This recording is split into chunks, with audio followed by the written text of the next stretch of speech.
ನಮಸ್ಕಾರ. ಪ್ರಜಾ ಫ್ಲಾಶ್ 10ಗೆ ಸ್ವಾಗತ. ನಾನು ಡಿಂಪ್ರಿತಾ ಯಶವಂತ್. ಇದೀಗ ಹೆಡ್ಲೈನ್ಸ್. ರಾಜ್ಯದಲ್ಲಿ ಡೆಂಗ್ಯೂ ಆರ್ಭಟ, ಖಾಸಗಿ ಆಸ್ಪತ್ರೆಗಳು ದುಬಾರಿ, ಪರೀಕ್ಷಾ ಶುಲ್ಕಕ್ಕೆ ಕಡಿವಾಣ, ದರ ನಿಗದಿಪಡಿಸಿದ ಸರ್ಕಾರ.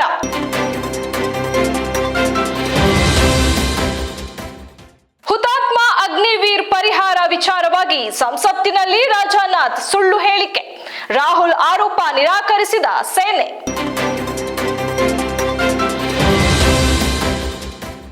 ಎಲ್ಕೆ ಅಡ್ವಾಣಿ ಮತ್ತೆ ಆಸ್ಪತ್ರೆಗೆ ದಾಖಲು, 10 ದಿನದಲ್ಲಿ 2ನೇ ಬಾರಿಗೆ ಅನಾರೋಗ್ಯ.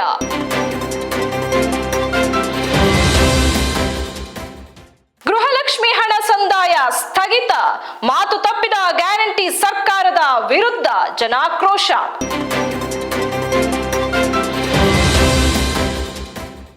ಕ್ಯಾಬಿನೆಟ್ ಪ್ಯಾನೆಲ್ಸ್, ಕೇಂದ್ರ ಸಂಪುಟ ಸಮಿತಿಗಳಿಗೆ ನೇಮಕ, ಪ್ರಾಬಲ್ಯ ಉಳಿಸಿಕೊಂಡ ಬಿಜೆಪಿ, ಮೈತ್ರಿ ಮೂಗಿಗೆ ತುಪ್ಪ.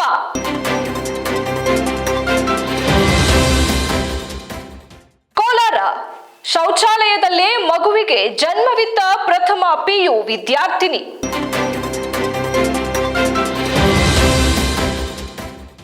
ದೇಶಾದ್ಯಂತ ನೀಟ್ ನಿಷೇಧಕ್ಕೆ ನಟ ವಿಜಯ್ ಆಗ್ರಹ, ತಮಿಳುನಾಡು ವಿಧಾನಸಭೆ ನಿರ್ಣಯಕ್ಕೆ ಬೆಂಬಲ.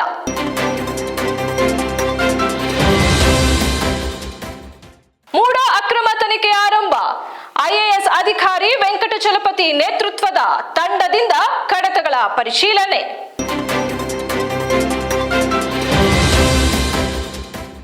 ICC T20 ರ್ಯಾಂಕಿಂಗ್ ಬಿಡುಗಡೆ, ನಂಬರ್ 1 ಸ್ಥಾನಕ್ಕೆ ಏರಿದ ಆಲ್ರೌಂಡರ್ ಹಾರ್ದಿಕ್ ಪಾಂಡ್ಯ.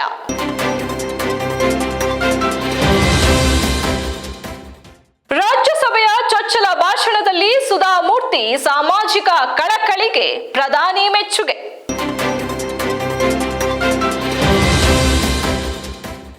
ಇದಿಷ್ಟು ಇವತ್ತಿನ ಪ್ರಮುಖ ಹೆಡ್ಲೈನ್ಸ್. ಇನ್ನಷ್ಟು ಸುದ್ದಿಗಾಗಿ ನೋಡ್ತಾ ಇರಿ ಪ್ರಜಾಧ್ವನಿ TV.